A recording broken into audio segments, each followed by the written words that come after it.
Protect your DNA. BioPQQ can promote formation of new mitochondria. Infowarsstore.com.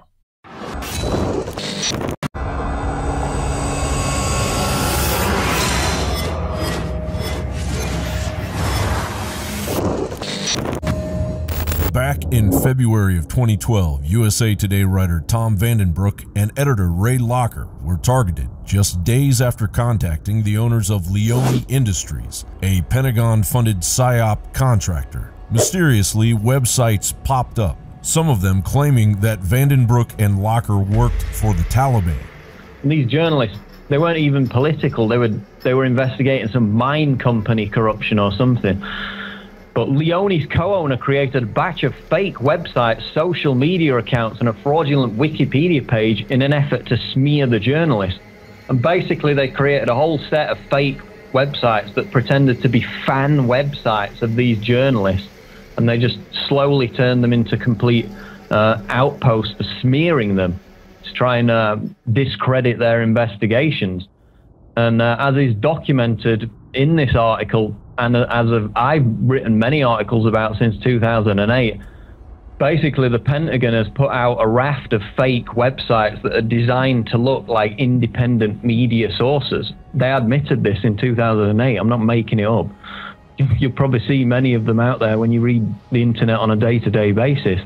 And it's all part of Cass Sunstein's cognitive infiltration of so-called conspiracy theorists and putting out disinformation to confuse people, lead them away from the truth, lead them down into dead ends, and make everything futile. It wasn't just the fact that they had uncovered a Psyop contractor that was given federal dollars regardless of the back taxes California-based Leonie Industries Owners owed. They were exposing the major Psyop they were a part of, AmericanPsyop101.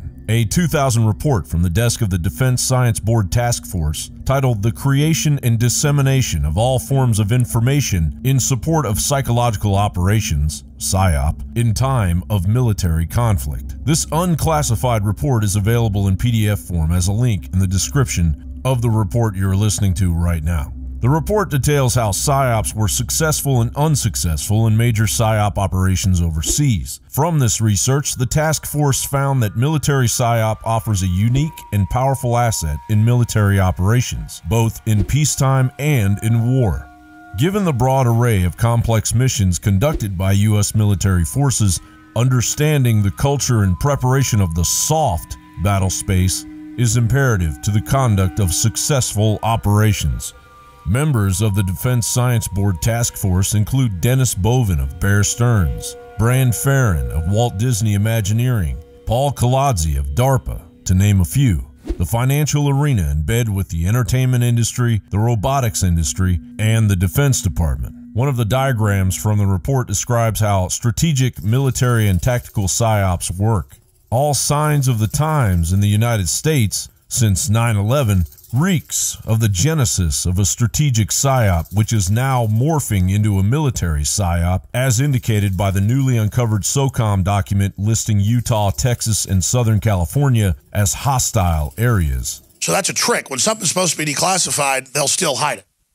So now for 4 or 5 days, they've had the different publications, Stars and Stripes, military.com, and others going, we don't know if the document's real, but these conspiracy theorists, claim that we want to take over Texas and Utah this summer and martial law. We're not going to have martial law this summer. You notice how they don't deny the operation, though, whatsoever? They just keep trying to, move the attention away from the fact that that's going on and just keep throwing out the conspiracy term and keep attacking us, so it takes people's attention off of the fact that there is a mission going to happen. Just like it says in the documents, they're not denying it. Today's PSYOP force includes a small but dedicated cadre of country experts familiar with the cultures and fluent in the languages of their accounts.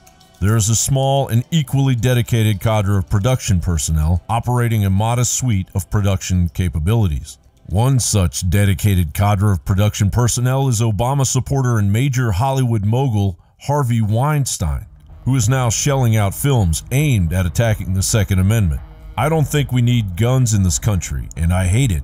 And I think that the NRA is a disaster area, he said in an interview last year. They're gonna wish they weren't alive after I'm done with them. And now, Film Nation Entertainment has greenlit a drama entitled Ms. Sloan, in which an anti-gun lobbyist pushes through the federal government control legislation by targeting the gun rights lobby. On May 18th, 2012, Michael Hastings, reporting for BuzzFeed News, delved into the bipartisan amendment that neutralized the Smith-Mundt Act of 1948 and Foreign Relations Authorization Act in 1987. The Smith-Mundt Modernization Act of 2012 legalized the use of Psyop propaganda in the United States, funded by the State Department. A co-author of the bill, Representative Mac Thornberry of Texas, regarded Hastings' fears as silly. Matt Armstrong, former executive director of the State Department's Commission on Public Diplomacy, stated, "There's this misconception that public diplomacy is propaganda. Propaganda is a lie, a deception, or intentional ambiguity, none of which can be led to effective public diplomacy by any country, let alone the U.S. A doublespeak propaganda statement if there ever was one."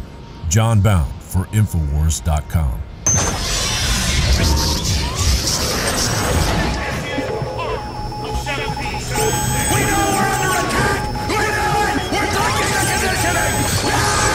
The globalists have controlled the mainstream media for a long time, but now they're expanding and making the weaponization even more vicious and deceptive. All the major networks are state-run. We are partnering this year with the NFL. The NFL has become a political weapon against the Second Amendment and pushes Obamacare. MSNBC tells us that our children belong to the state. We have to break through our kind of private idea that kids belong to their parents or kids belong to their families and recognize that kids belong to whole communities. It is more important than ever to realize that we are not the alternative media. We are the true media. The establishment dinosaur press is dying. We are in an information war, and we are losing that war. Join us at InfoWarsNews.com and PrisonPlanet.tv. Members can share their memberships with up to 11 people. By subscribing, you will literally be buying war bonds in the info war to expand our operation in the face of the tyrants. Join us at PrisonPlanet.tv.